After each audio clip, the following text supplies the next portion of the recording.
Bien, seguimos en este martes de Mancha, ustedes lo están viendo ahí. Estamos con Martín Leites, economista, doctor en economía, investigador del Instituto de Economía de la Facultad de Ciencias Económicas y de Administración de la Universidad de la República. Integrás el grupo de desigualdad y pobreza, ¿no? Así es un grupo de investigación con mucha tradición en la facultad y soy parte del equipo. Bien, bienvenido, Martín. Bueno, muchas gracias por la invitación, un gusto estar con ustedes. Dejamos el gancho de la frase de Mati. Sí, gran suspenso. Bueno, un poco la idea con Martín, decíamos, es hablar del 1% más rico de Uruguay, básicamente cómo piensa y cómo se vincula con esta cuestión de tener que pagar impuestos y de la redistribución. Y viendo un poco las reacciones que había habido en el debate público sobre el 1% más rico, me llamó la atención una frase que la dijo el presidente de la Cámara de Comercio de Uruguay, que es Julio César Lestido.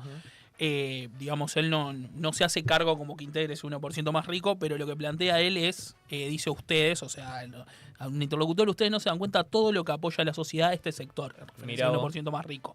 Nadie está planteando cómo podemos hacer para crecer más. Y dice esta frase: en el Uruguay el triunfo se castiga, el éxito, que te vaya bien, se castiga. Y él plantea eso, que el impuesto al 1% más rico es básicamente un impuesto al éxito. Estamos libres de castigo, entonces. Exacto, me pareció eso interesante. Capaz que te paso ahí la pelota, Martín, para un primer análisis y después seguimos un poco con lo que teníamos pensado. Pero bueno, hay un poco esta cuestión de, entiendo yo, de rechazo ante el planteo de decir, bueno, hay que pagar más, el 1% más rico, por las características propias que tiene, debería aportar más a la sociedad. La primera reacción es salir con la plancha. Bueno, es una pregunta bien compleja la que planteás. Lo primero está asociado, la primera reacción a esta afirmación es ¿por qué tenemos impuestos en una sociedad? Bien, la idea es que como parte del contrato social, nosotros cooperamos, aportamos al Estado para que resuelva algunos problemas colectivos. En economía está bastante estudiado que la solución de algunos problemas está bien que opere de manera descentralizada, y hay otras que es mejor, es más eficiente, mejora el bienestar de todos hacerla de manera colectiva. Por ejemplo, no tendría sentido que cada uno de nosotros resolviera la carretera para cada uno. No, sería ineficiente, estaríamos usando mucho más suelo, más material. Uno lo que esperaría es que el Estado hiciera los caminos y la carretera. Por lo tanto, cuando nosotros ponemos impuestos, lo que estamos haciendo es tratando de contribuir a un contrato social que ayuda a la convivencia. Un segundo tema es que, como un principio normativo, que el que tiene más capacidad para aportar en ese contrato social, en esa recaudación, aporte más. Eso sucede en un conjunto de sociedades democráticas. Algunas de ellas tienen estándares de calidad de vida mucho más, muy superiores a los nuestros. Y la verdad que forma parte del contrato social, y uno podrá decir, a aquellos que la sociedad le dio la oportunidad para crecer, desarrollarse y ganar más, es legítimo que ganen más, pero también es legítimo que aporten más.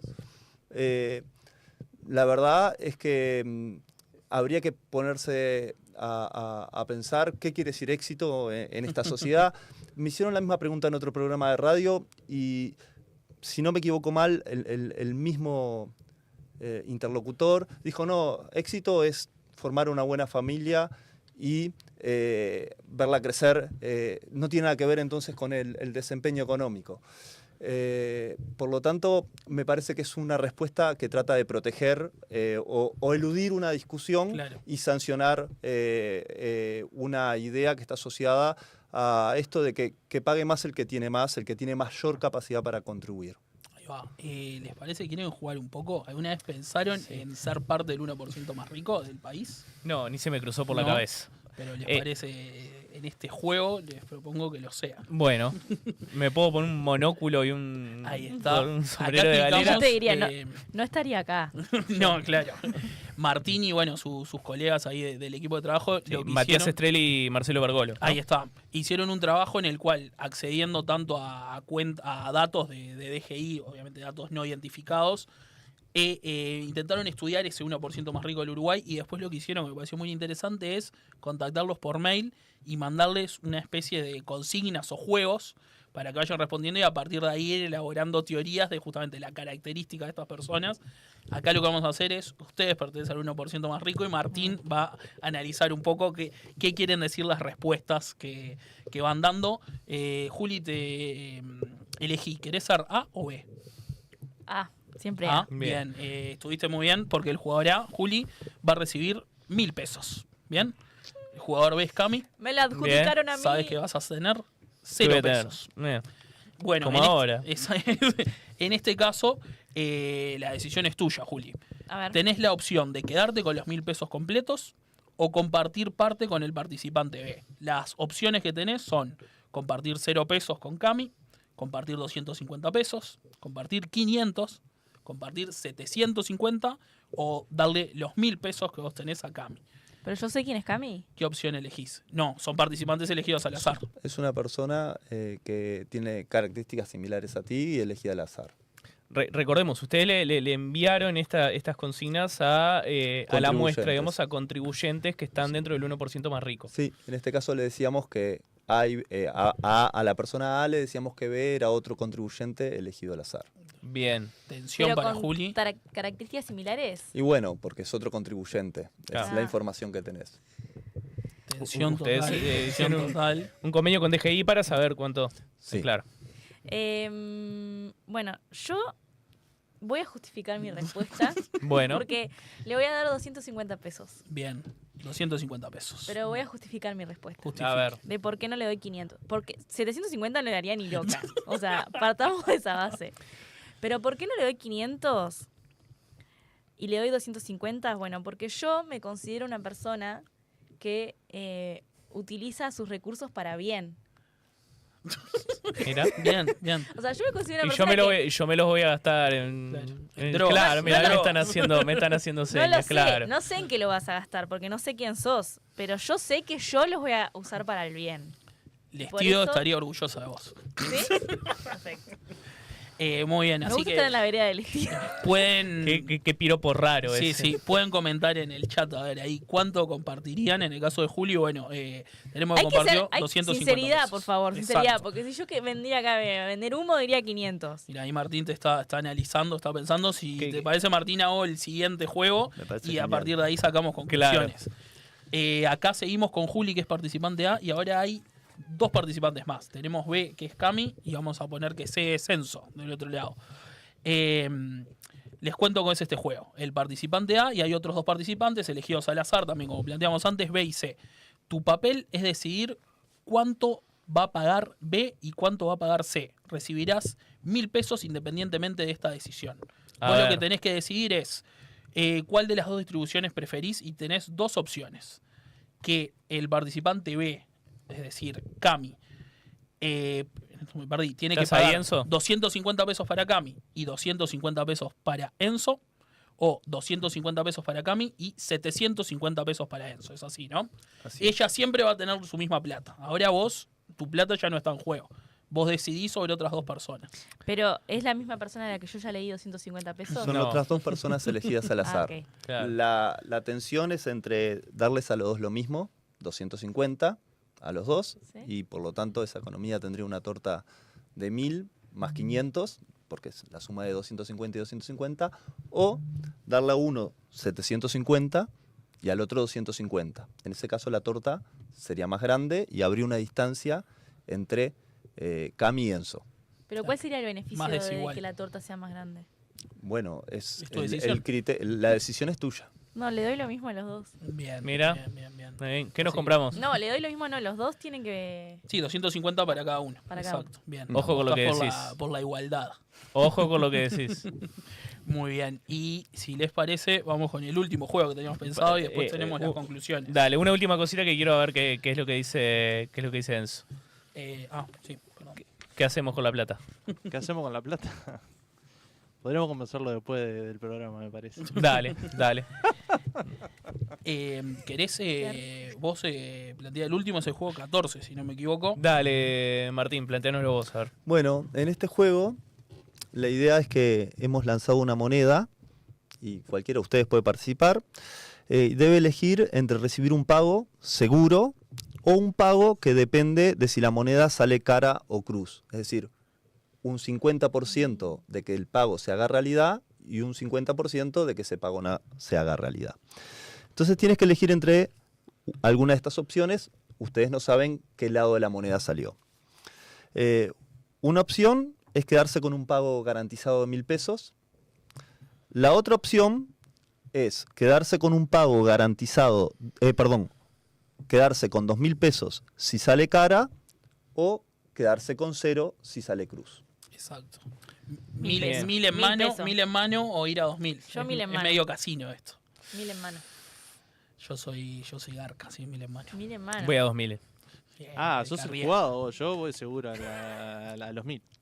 Sí. No, Voy a 2000. Sí, seguro. Porque yo lo pienso cuando están esos juegos tipo saben el millón, pero no sé si saben el millón, no. Sí, pero el que tenés que decidir Sí. si pones todo en juego, Exacto. te Sí, quedás. Pero ahí te basás en tu propio conocimiento. Exacto. ¿No? Bueno, sí, pero también es algo azaroso. El de los escalones es así. Sí. El de los escalones, los 7 escalones es así. Pero tu conocimiento igual tiene un límite. Las preguntas cada vez se vuelven más difíciles, ¿no? Sí, Y vos decís si te quedás en una o si jugás una más que podés ganar más plata. claro. O perder todo. En ese caso, yo puedo calcular, bueno, cómo vengo, si soy bien. Pero en este caso es tipo el azar absoluto. Yo con el azar absoluto, 1.000 pesos en mano. El azar absoluto igual es 50 y 50. O sea, también tiene esa característica. Sí. O sea, tenés una probabilidad de que no. Pero bueno, creo que acá nos dividimos entre 3 que optaron por los 1.000 en mano y Cami que va Me la al juego. todo o nada. ¿Quién ganó? ¿Tiramos la moneda? A ver, me gusta, Dale. me gusta, dale. Y Martín pone los 2.000 pesos. Ahí va. A ver, vamos. Pero no elegiste vos, cara es escudo, cruces es mulita. ¿Está? Ok. ¿Está? ¿Tiraste ya? Sí, Sí. Se define. mulita. O sea. ¿Qué pasó? Seguro. Ah, Perdiste, estás cruz. es una... cruz, claro. Perdiste la Cruz plata. es 0. Cruz Exacto, es está. cero. Perdí los Yo, 2000. yo, Enzo y Juli tenemos 1.000 pesos. 100 no mil pesos y tenés yo no tengo nada. nada. Así es la vida, flaco. Pero ¿saben ¿Cómo se qué? siente? ¿Saben qué? Bueno. Sentí emoción. Claro. Bueno, a ver qué quedó un poco en juego con estas decisiones. Claro, que ¿qué, fuimos qué, tomando. qué es lo que ustedes Bueno. buscaban ver de los contribuyentes del 1% más rico con esto? Primero que nada, comentarles que lo que acabamos de ver son algunos ejemplos que se llaman juegos incentivados, que en economía se han utilizado como experimentos de laboratorio para tratar de comprender las motivaciones que están detrás del comportamiento de los agentes. ¿Sí? Entonces empecemos, por ejemplo, en el último juego, que es un juego para tratar de medir qué tan adversos somos los agentes al riesgo. ¿Sí? Primero, una aclaración. Estos son juegos incentivados. En las ciencias sociales muchas veces también se utilizan preguntas directas. Sí. Yo les podría haber preguntado a ustedes cómo se perciben o Claro. se autoperciben tomando riesgos. ¿Sí? Muchas veces dentro de la disciplina económica plantean de que ese tipo de preguntas que son directas, como nadie asume ningún costo, no son buenas medidas. Entonces prefieren hacer juegos donde haya algo que perder o algo que ganar. En este caso era una medición de aversión al riesgo, porque ¿qué es lo que sucede? Lo que están comparando es 1.000 pesos seguros contra el 50% de 2.000 y 50% cero. En esperanza también son 1.000. La reacción de ustedes fue, Camilo quiso asumir el riesgo, ¿no? Ujú. Matías y Julieta prefirieron tomar una actitud más conservadora, de no asumir el riesgo. Ujú. ¿Cómo sigue esto? ¿Qué pasa si en lugar de plantearles 2.000 al 50%, les hubiera propuesto 3.000 al 50%? ¿Y lo otro sigue siendo 1.000? Sí. Mm. Ahí en esperanza crece la chance que está asociado al sorteo. Y lo que sucede es que las personas empiezan a tomar, A ceder un Más poco a más. riesgo. ceder un poco más. Claro.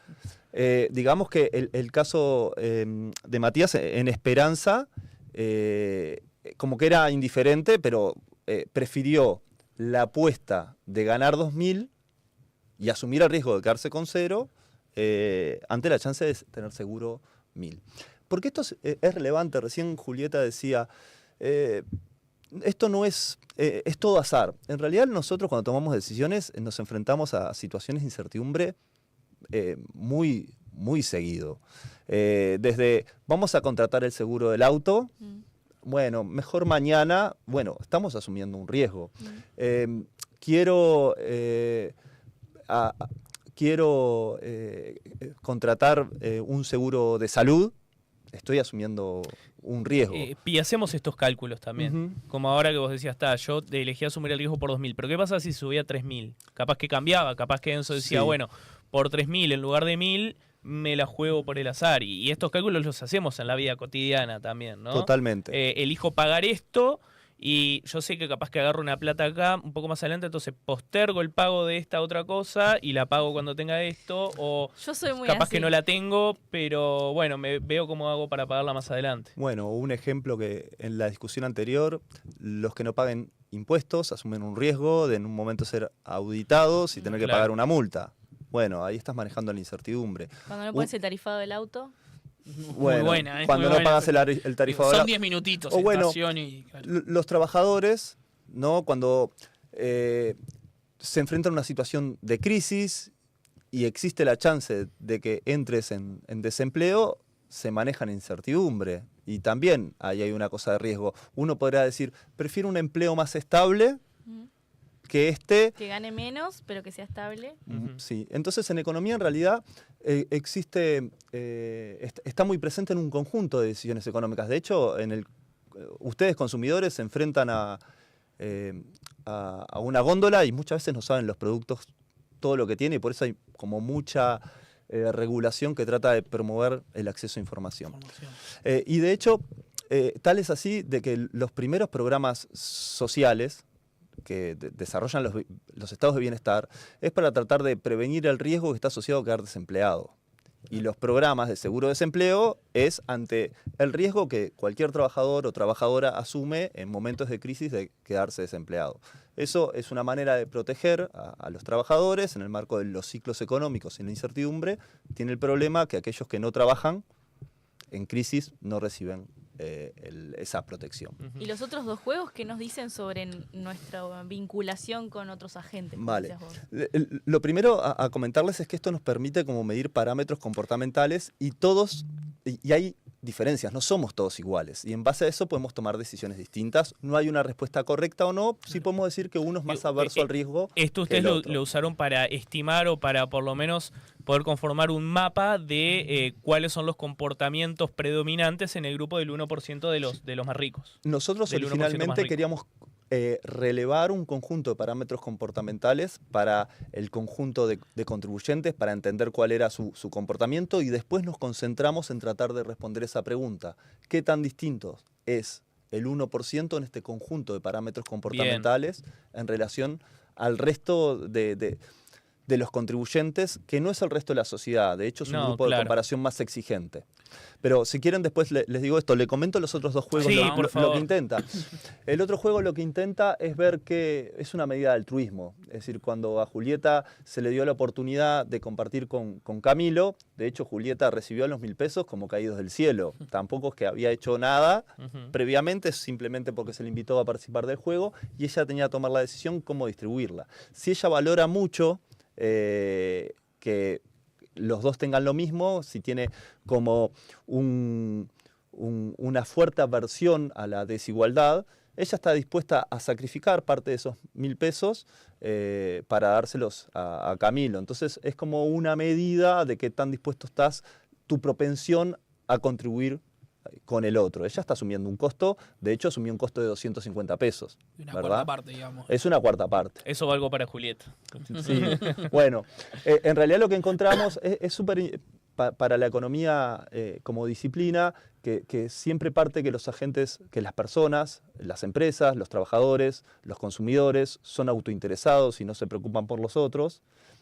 La evidencia de la economía comportamental dice una cosa muy fuerte, y es que cuando tomamos decisiones nos preocupamos por los otros. Y esto, una actitud sumamente autointeresada de Julieta hubiera sido, me quedo con los 1.000 y... Dejo en cero Camilo. Sí, tal cual. En el otro juego lo que teníamos tenía dos cosas en tensión, porque en este caso, cuando Camila distribuía los 1.000 pesos, no tenía ningún costo esa redistribución. siempre había 1000. ¿Sí? En el otro juego le dijimos, mira Camila, vos tenés los 1000 pesos, no los vas a perder nunca y tenés que distribuir entre Enzo y Camilo. Y Julieta. Ella ya tenía los 1000, claro. Entonces está. Pero lo interesante es que distribuir tenía un costo. ¿Por qué? Porque cuando a los dos le dabas lo mismo, la economía tenía menos. Claro. Había una tensión entre igualdad y eficiencia. Y lo que dice la literatura, los hallazgos empíricos, es de que hay algunos que están menos dispuestos a contribuir a reducir la desigualdad cuando hay costos de eficiencia. Entonces, uno podría replicar ese juego muchas veces y bueno, por ejemplo a Julieta en ese momento era la tensión entre a los dos le doy 250 o 250 y 1000, ¿sí? Pero ¿qué pasa si es a los dos 250 y al otro 250 y 10.000? ¿No? Uno lo que está viendo es que si lo pensamos como una economía y el tamaño de la torta, vos estás llevando a que en los dos casos el que tiene menos siempre tiene 250. Y en realidad lo que estás haciendo es castigando a la torta más grande. Claro que detrás de esto... No, cambia mucho, porque yo cuando, en el ejemplo que hicimos, yo hubiera decidido el de 750 y 250. Ahora, si me decías 10.000 y 250, hubiera dicho que no. Hubiera dicho volvemos al igual, exacto. Vale, es interesante, porque es verdad que estás ponderando como una cuestión de eficiencia, pero a su vez estás agrandando la desigualdad. Claro. La estás multiplicando muchas veces en relación al escenario. Que en el debate del 1% estuvo recontra presente, ¿no? Porque cuántas veces yo hice un análisis de una entrevista que le hicieron bastante en profundidad al ministro de Economía y Finanzas, Odone, cómo hablaba mucho más de crecimiento que de reducción de la desigualdad. Bueno, ¿no? es que sí, de hecho la explicación, lo tenía por acá anotado, era una de las frases que había visto, de por qué el gobierno no termina tomando el impuesto al 1% más rico, que obviamente tendrá un montón de factores en consideración, pero básicamente lo que decía Odone es, yo tengo que hacer que la torta crezca más y por ende la porción del Estado, la porción del gasto público crezca y a partir de ahí disminuir las desigualdades y no usar, digamos, en este caso, una política impositiva para ir directamente a atacar las desigualdades, que entiendo que aparte es como una discusión muy económica media importante, esa cuestión de, bueno, hasta qué punto yo puedo utilizar los impuestos para redistribuir, porque también hay decisiones de los agentes, o sea, si yo cargo mucho de impuestos, puede haber gente que diga, bueno, yo no invierto en Uruguay, yo hago otra cosa, o sea, como esa cuestión de la vara y hasta qué punto apretar y hasta qué punto no. Sí, totalmente. Como que acá hay tres dimensiones. El ministro de Economía, cuando hace este anuncio, tiene una impronta de dar la imagen de que este país es sostenible y que las reglas de juego son estables, y tiene ese discurso y hay una serie de argumentos para eso. En relación a los impuestos, siempre hay una preocupación de que hay impuestos que distorsionan, y cuando distorsionan generan pérdidas de eficiencia, y entonces ahí hay una preocupación porque vos pones un impuesto pensando de que vas a lograr mejorar el bienestar de sectores que son vulnerables o están privados, pero claro, puede pasar de que eso tenga implicancias en términos de crecimiento, ¿sí? Igual, esto es en teoría, la evidencia sobre esto, sobre cómo los impuestos y los esquemas de impuestos afectan el crecimiento, es controversial. Allá por los 90, como que había toda una discusión, decía, más impuestos, bajan las posibilidades de crecimiento. Hoy hay muchos trabajos serios que dicen que es indeterminado. Es decir, no dicen ni que más impuestos favorezcan el crecimiento y tampoco lo descartan. Pero no podemos afirmar de que hay una regla. No hay en receta. ciencias sociales no hay reglas, pero en particular lo que dice la evidencia empírica reciente es que no necesariamente un esquema impositivo más amplio o una mayor progresividad del sistema impositivo va a reducir el crecimiento. Pero después hay una tercera dimensión que a mí me parece interesante, que es el vínculo entre crecimiento y desigualdad, que también hay mucha teoría detrás de eso y también hay evidencia empírica. originalmente decían de que... Que era, perdón Martín, el segundo juego, ¿no? Sí, claro, bueno, está vinculado... Para vincularlo un poco a lo que estábamos haciendo. ¿Qué es lo que sucede? La desigualdad puede afectar el crecimiento porque de alguna manera te está hablando de cómo se asignan los recursos en una sociedad, y también las sociedades, cuando son más o menos desiguales, establecen instituciones y reglas de juego que pueden afectar el crecimiento. Entonces, en un momento, algunos autores planteaban de que la desigualdad era buena en una etapa de crecimiento para lograr mayor acumulación, ahorro, inversión y entrar en un círculo virtuoso, y eso después iba a reducir la desigualdad con el crecimiento. Derrame, ¿sí? sería más o menos como eso. la Una idea teoría de de derrame. Después, trabajos más recientes, la relación entre desigualdad y crecimiento, el tema es que es muy controversial porque vos necesitas, por la exigencia que vos tenés para hacer el análisis. Lo cierto es que hay trabajos más recientes que plantean lo contrario, de que una menor desigualdad favorece el crecimiento. ¿Sí? Hay unos trabajos para Europa y para comparando los estados de Estados Unidos. Y después hay otro trabajo, a mí me parece muy interesante, que dice: el efecto que tiene la desigualdad sobre el crecimiento depende de qué desigualdad hablamos. Si es una desigualdad que está fundada en circunstancias que son ajenas a los individuos y circunstancias que las personas perciben como injustas, esas desigualdades reducen el crecimiento. ¿Sí? En cambio, si son desigualdades que están amparados en el esfuerzo, en el mérito, en el trabajo, esas desigualdades alientan el crecimiento. Fíjense que acá estamos diciendo de que tenemos desigualdad, la descomponemos la desigualdad, y el efecto que tiene la desigualdad en el crecimiento va a depender de cuál es el origen de la desigualdad.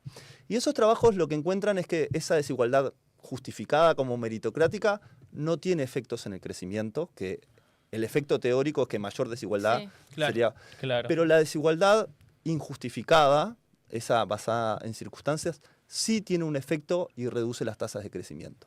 Entonces ahí en este debate, que está muchas veces menos presente, es que la desigualdad también es importante para explicar el crecimiento. Estamos acostumbrados a decir que la desigualdad es importante para vivir en una sociedad más cohesionada, para lograr una mejor provisión de bienes públicos, para que las personas privadas puedan salir de su situación de privación y tengan mayor bienestar, que son todas razones fundadas en qué tipo de sociedad nosotros deseamos, ¿sí? Y seguramente podamos tener algunos acuerdos y en otros no tanto. Y el discurso de que para apuntar a eso primero hay que crecer. Sí, Creo que vos te estás planteando el punto es que también la desigualdad se puede convertir en algo caliente. En una restricción para el crecimiento. En una restricción que para lo el de saliente, perdón. Claro, que caliente. sería básicamente que no es solamente moral la cuestión en algún sentido. Es bueno, a mí yo me sentiría mejor si todos estamos en una mejor situación económica, sino que efectivamente para que yo esté en una mejor situación económica es mejor que el resto también lo esté. Es una razón instrumental. Claro. Hay que incorporarla en el debate. Lo que pasa es que muchas veces está más ausente, nos preocupamos más por el déficit fiscal o el peso que tiene la deuda, pero bueno, también que son determinantes relevantes y que no hay que descuidar, pero también es un determinante relevante el nivel de desigualdad. Piensen en cuántos niñas y niños no desarrollan todo su potencial, ¿no? Y no logran educarse, no logran explotar sus talentos, porque vienen de un contexto crítico que no les permite desarrollar todas sus capacidades en el ciclo inicial durante la primera infancia, luego no logran conectarse con el resto de la sociedad, el sector educativo muchas veces no los atrae, sino que los expulsa. Todo eso en un país como Uruguay, que después escuchamos los discursos de que capital humano y talento son los motores para crecer, bueno, erosionan las posibilidades de crecer.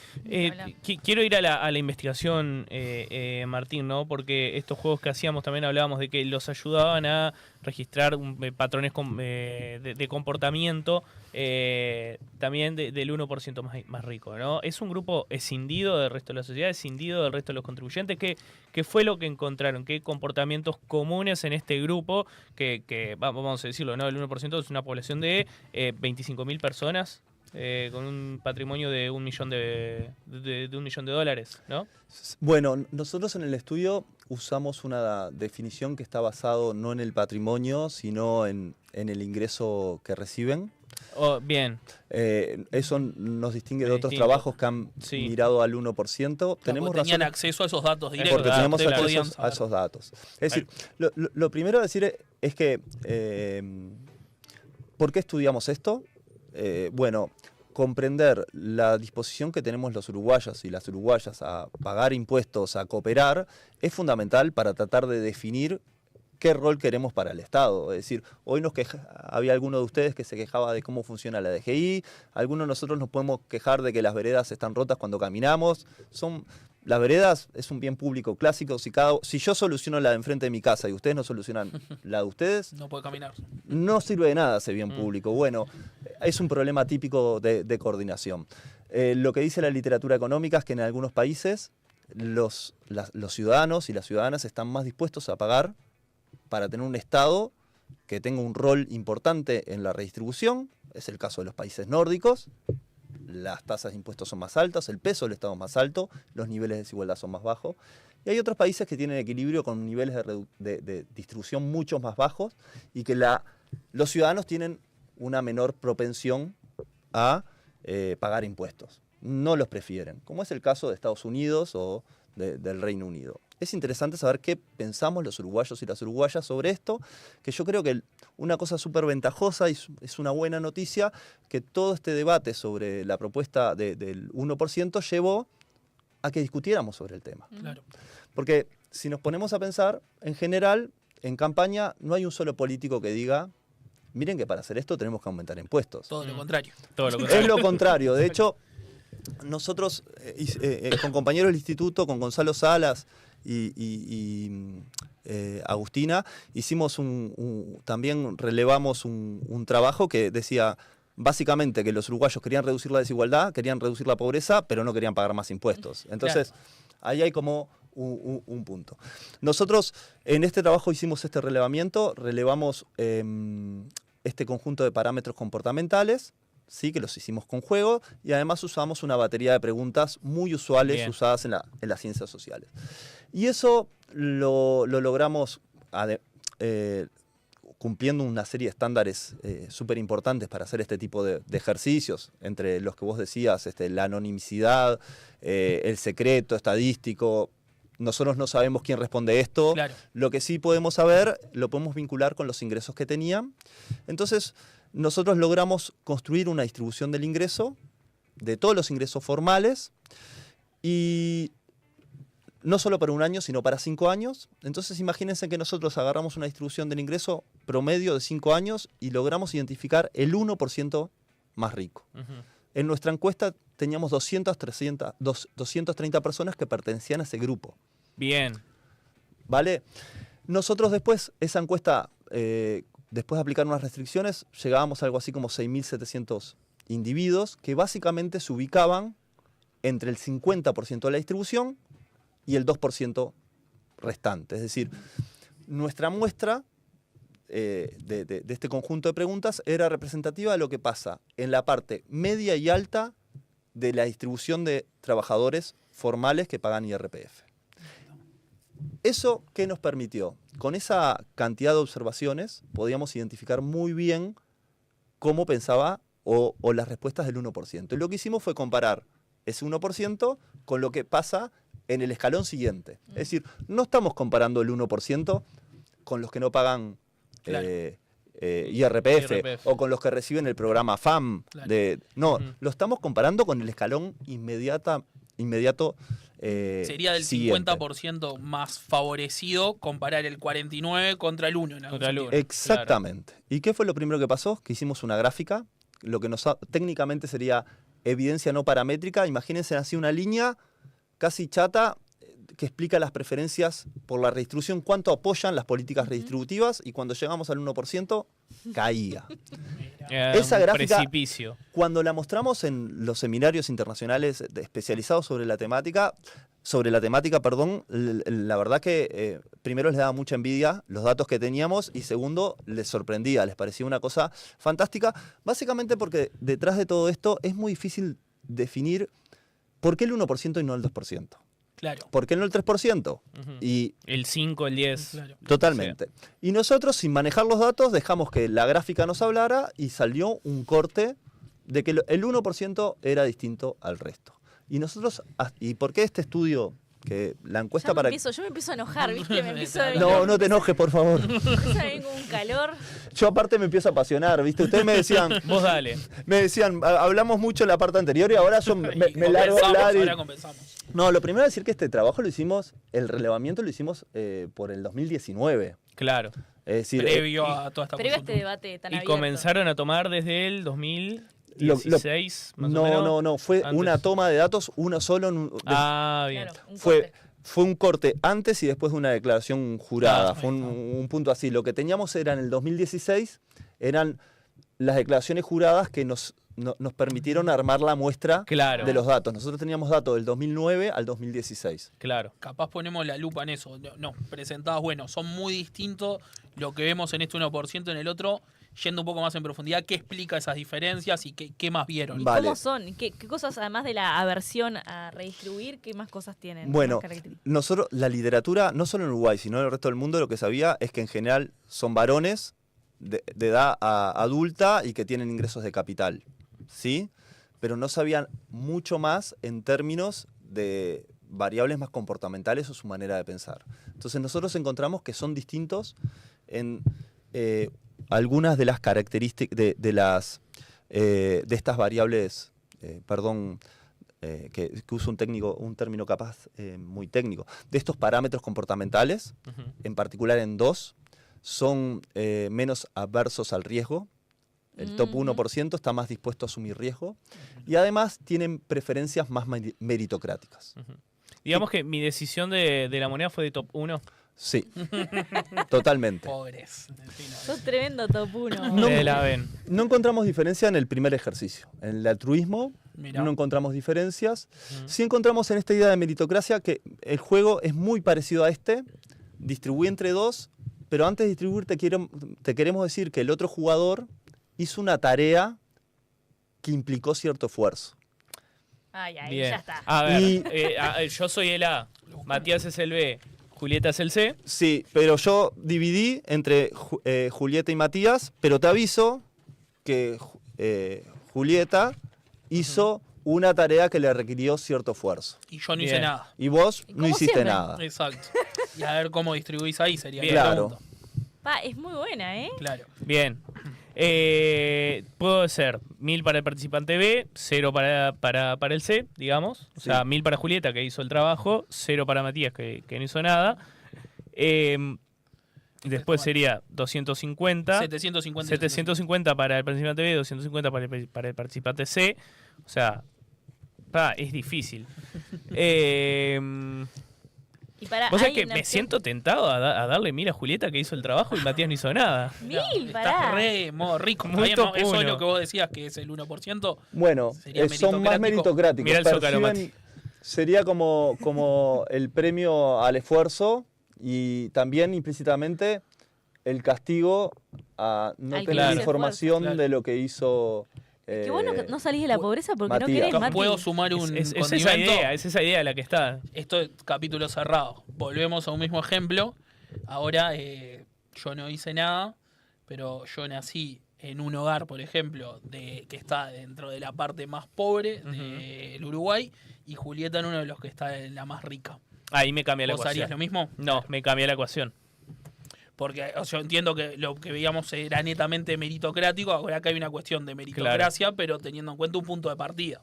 Claro, ahí va. Yo ahí tomo en cuenta el punto de partida de Julieta, que es mejor, digamos, que el tuyo en términos socioeconómicos, y ahí me cambia la ecuación. Hubo más Creo que posibilidades. claro, el reparto sería distinto. Ahí está. Sí.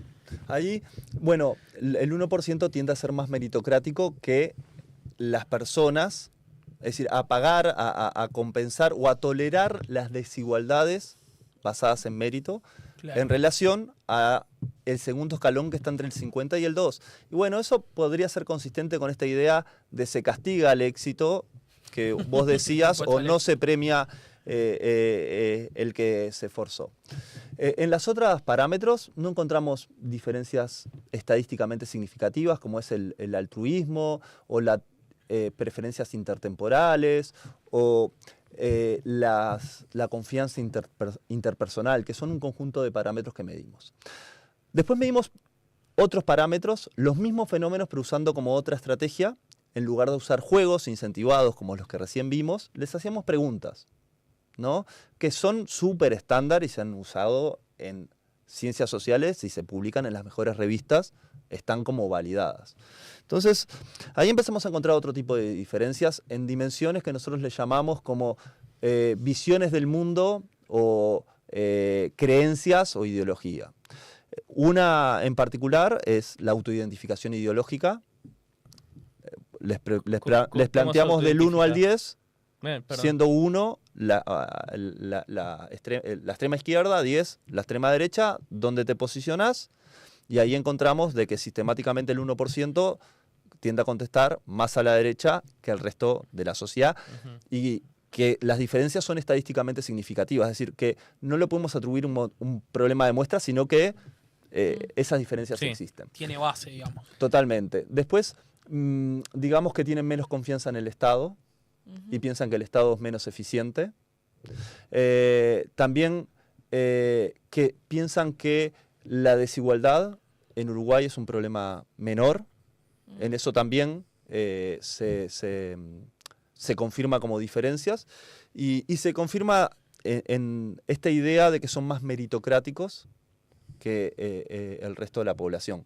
No con un juego, sino con una pregunta más directa. Ahí está. Sí. Puede ser que también identificaron que en el 1% consistentemente hay siempre un trasvase generacional, o sea, hijos de personas que estaban en el 1%, cuando esta persona fallece ya quedan o nacen dentro del 1%, ¿no? Hay que hacer muy mal las cosas para caer de ahí. Tal me cual, parece. lo entiendo. Es medio obvio lo que estoy diciendo, pero No, sí. no. Es que justamente que parte, o sea, la cuestión ahí o lo paradójico es ellos el 1% destaca la meritocracia, sin embargo, en general yo sospecharía que son muy pocos los que nacieron por fuera de ese 1%, tuvieron un gran invento, generaron una gran empresa, sino que la mayoría heredaron un montón de esas bases económicas. Bueno, en este trabajo no lo hacemos. Otra de mis líneas de investigación es tratar de medir la movilidad intergeneracional, en qué medida la chance de los hijos de obtener ciertos ingresos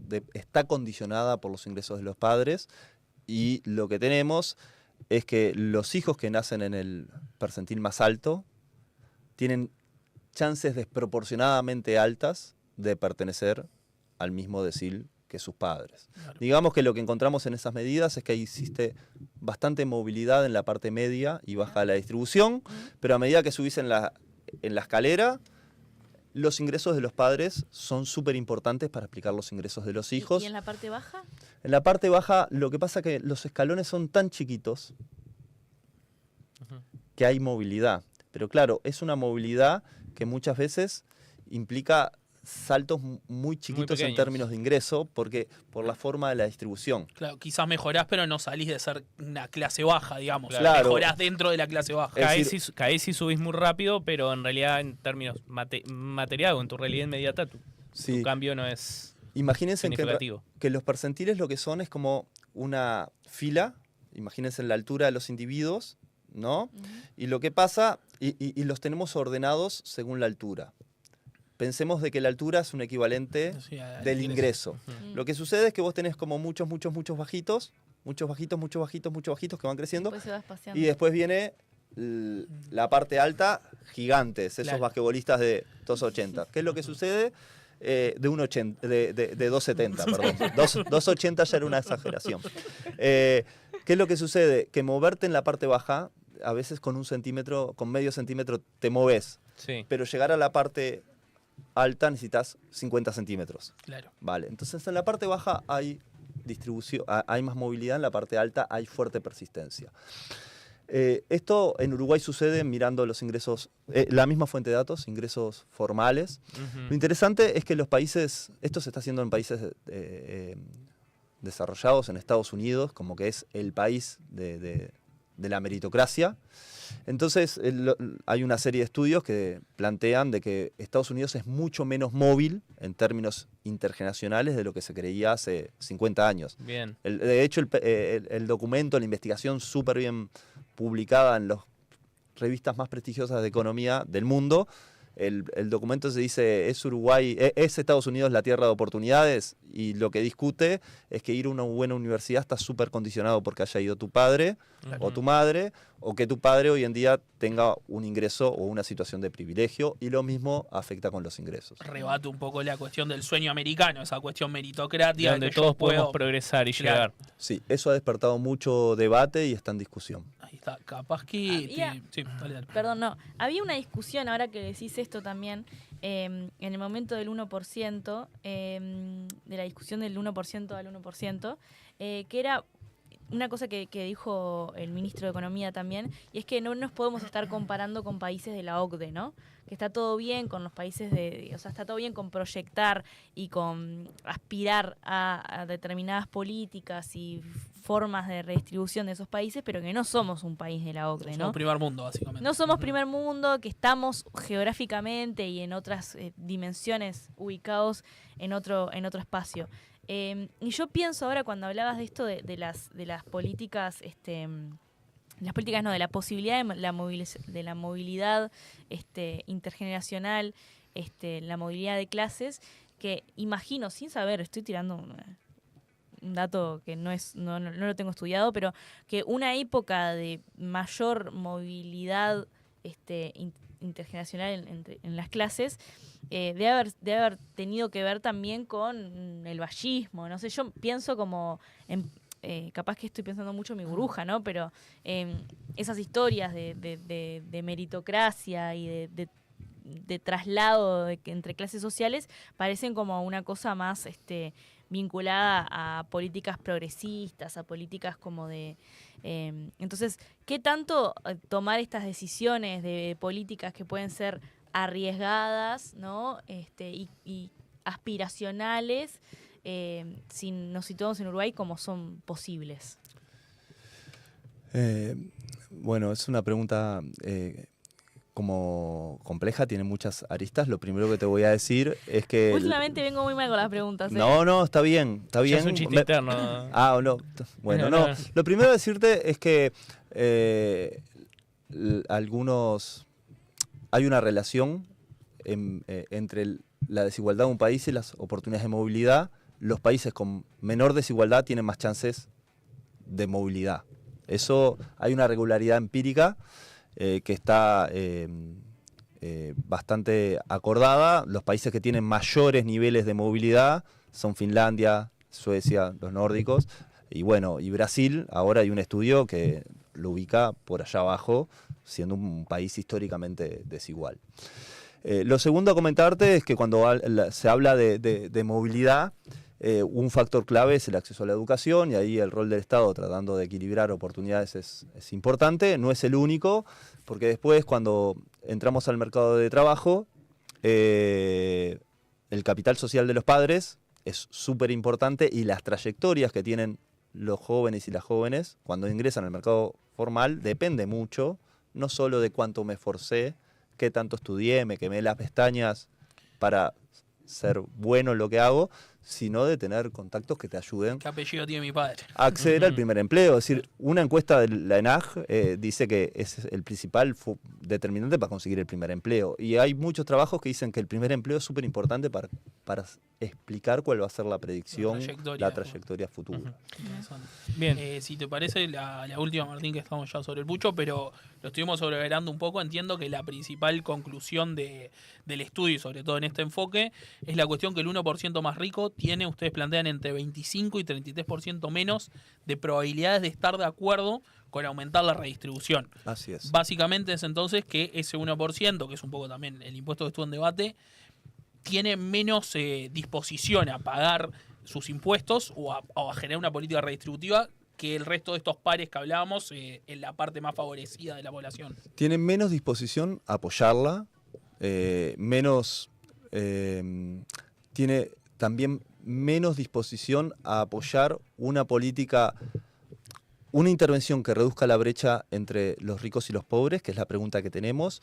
Y también tenemos una pregunta que dice, ¿qué tan de acuerdo estás con incorporar un impuesto más progresivo?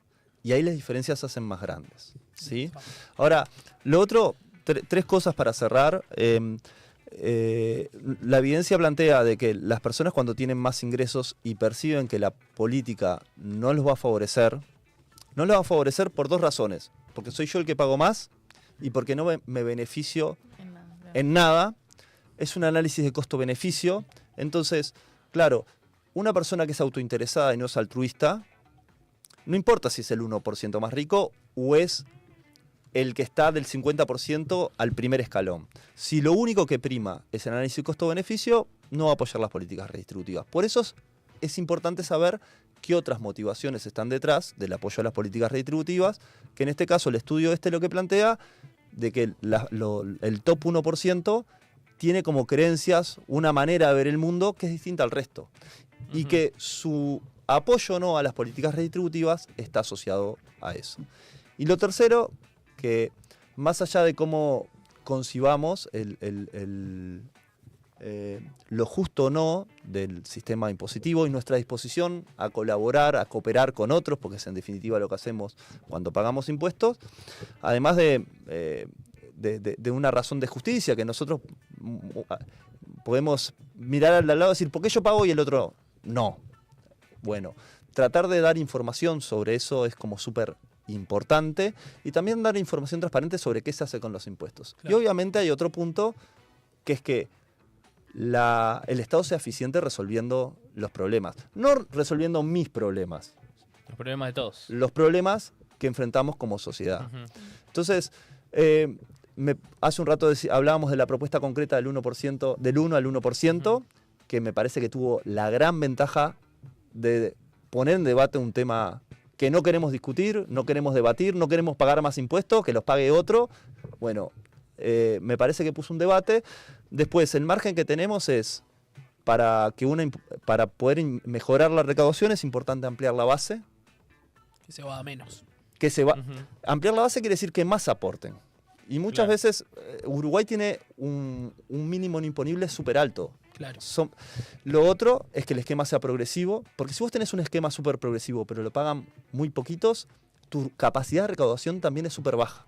¿Sí? Vos, Matías, hace un rato hablabas, Uruguay, en relación a América Latina, tiene un peso, tiene un impuesto relativamente progresivo, Argentina está por encima, tiene un peso importante, pero si nos comparamos con la OCDE, estamos lejos. Sí. El punto es que todo esto se mide en términos relativos. Claro. Entonces, el esfuerzo que hacemos los uruguayos es en relación a nuestra producción. Lo cual un poco que matiza o por lo menos plantea la duda de por qué no compararnos con los buenos de la clase. Con los buenos de la clase. Bien, Martín Leites, economista, investigador de la Facultad de Ciencias Económicas y de Administración de la Universidad de la República. Muchas gracias por estos minutos acá en Mancha. Bueno, Muchas al contrario, gracias. el agradecido soy yo por poder compartir nuestro trabajo. Ha sido un gusto y a las órdenes cuando quieran seguimos hablando. Estamos en Gracias. contacto. Nosotros nos vamos ya. Sí, tengo la referencia murguera de todos los manchas. Dale, no puede adelante. faltar, que llegó de la mano de Rosina, que nos plantea Cayó la cabra sobre la herencia familiar. No sé si la tenés, Juli. Hasta yo la tengo, ojo. Sí, pero tenés la cuarteta. No sé si No la tengo. Sí, Que te creo parece. que Decime ubico vos, el cuplé. decime vos qué culpa tengo yo que a mi viejo le haya sobrado esfuerzo. Mm. Dice sobre la herencia familiar. Ah, es verdad. Muy Ahora interesante. Hay varias. me la acordé. Yo me acordaba también de las similitudes, Metele que son pasteles cantadas sobre las similitudes Entre ricos y pobres. del 1% más rico y el 1% más Ah, pobre. ahí va. Bueno, eso es un juego que anda a la vuelta también. Mira, sí, muchos de hijos, cosas de ricos y nombres cosas en de inglés y Tener esos muchos perros y estereotipos. caballos. Claro.